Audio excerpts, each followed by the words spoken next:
আল্লাহর নবী হজরত সুলাইমান আলাইহি ওয়াসাল্লাম প্রায় সময় আল্লাহ প্রদত্ত ক্ষমতায় আকাশ ও ভূমির মাঝে বাতাসের উপর উঠতেন। একদা তিনি গভীর সমুদ্রের উপর দিয়ে অতিক্রম করছিলেন।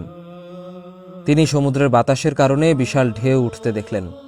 তা দেখে তিনি বাতাসকে থেমে যাবার নির্দেশ দিলেন। বাতাস থেমে গেল। অতঃপর তিনি তার সঙ্গী জিনদের সমুদ্রের তলদেশের অবস্থা দেখার জন্য পানিতে ডুব দিতে আদেশ করলেন। তারা ডুব দিয়ে সমুদ্রের তলদেশে একটি শুভ্র মুক্তার খুদে ঘর পেল, যার কোনো দরজা নেই। ঘরটি দেখতে খুবই চমৎকার এবং সুশোভিত। তারা এ সম্পর্কে সুলাইমান আলাইহি ওয়াসাল্লামকে অবহিত করল। হজরত সুলাইমান আলাইহি ওয়াসাল্লাম তাদেরকে সেই ঘরটি উত্তোলন করার আদেশ দিলেন। ঘরটি উত্তোলন করা হলে হজরত সুলাইমান আলাইহি ওয়াসাল্লাম আল্লাহ তাআলার নিকট দোয়া করলেন। ফলে তা ফেটে গেল এবং তার একটি দরজা উন্মুক্ত হল। তিনি আশ্চর্য হয়ে দেখলেন তাতে একজন সুদর্শন যুবক আল্লাহর উদ্দেশ্যে সেজদারত অবস্থায় আছে। তিনি এটা দেখে আশ্চর্যান্বিত হলেন এবং তাকে জিজ্ঞাসা করলেন, তুমি মানুষ নাকি জিন? যুবকটি জবাবে বললেন, আমি মানুষ। হজরত সুলাইমান আলাইহি ওয়াসাল্লাম তার কাছে জানতে চাইলেন কিসের বদৌলতে সে এমন মর্যাদা লাভ করেছে। তখন যুবকটি বললেন, পিতামাতার সাথে সদাচরণ করার ফলে আমাকে আল্লাহ এমন মর্যাদা দান করেছেন। তখন হজরত সুলাইমান আলাইহি ওয়াসাল্লাম বিস্তারিত জানতে চাইলে যুবক বললেন, আমার একজন বৃদ্ধা মা ছিলেন। তিনি চলাফেরা করতে পারতেন না। আমি ওনাকে আমার পিঠে করে বহন করতাম। এতে তিনি আমার উপর খুব খুশি হয়ে দোয়া করতেন, হে আল্লাহ, তাকে সৌভাগ্য দান করো, তার উপর তুমি রাজি ও খুশি হয়ে যাও।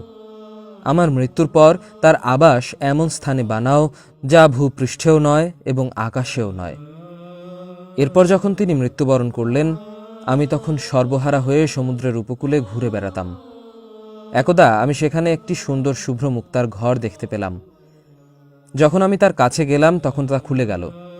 কৌতূহলের বশে আমি তাতে প্রবেশ করলাম। আল্লাহর কুদরতে সেটি বন্ধ হয়ে গেল। তাই আমি জানি না আমি ভূপৃষ্ঠে না শূন্যে। আল্লাহ সুবহানাহু ওয়া তাআলা তার অভ্যন্তরেও আমাকে রিজিক দান করতেন। হজরত সুলাইমান আলাইহি ওয়াসাল্লাম জিজ্ঞাসা করলেন, তার অভ্যন্তরে কিভাবে তোমার নিকট রিজিক আসে? যুবক বললেন, যখন আমি ক্ষুধার্ত হই তখন পাথর থেকে একটি গাছ বের হয়। সেই গাছের ফল থেকে দুধের চেয়ে শুভ্র, মধুর চেয়ে মিষ্টি এবং বরফের চেয়ে ঠান্ডা পানি বের হয়ে আসে, আর আমি তা খাই ও পান করি। যখন আমি পরিতৃপ্ত হই এবং পিপাসা মিটে যায় তখন তা অদৃশ্য হয়ে যায়। হজরত সুলাইমান আলাইহি ওয়াসাল্লাম জিজ্ঞাসা করলেন, তুমি এখানে দিনরাত্রির পার্থক্য কিভাবে বুঝো? যুবক বললেন, যখন সুবহে সাদিক হয় তখন ঘরটি শুভ্র আলোয় আলোকিত হয়ে যায়, আর যখন সূর্য অস্তমিত হয় তখন তা আঁধার হয়ে যায়। সুবহানাল্লাহ। মাতা পিতার সেবা করার ফলে আল্লাহ রাব্বুল আলামিন কেমন উচ্চ মর্যাদার অধিকারী করেছেন। আমরাও যদি আমাদের পিতামাতার সেবা করি তবে আশা করা যায় আল্লাহ রাব্বুল আলামিন আমাদেরকেও ঠিক একইভাবে দুনিয়া এবং আখিরাতে সম্মানিত করবেন।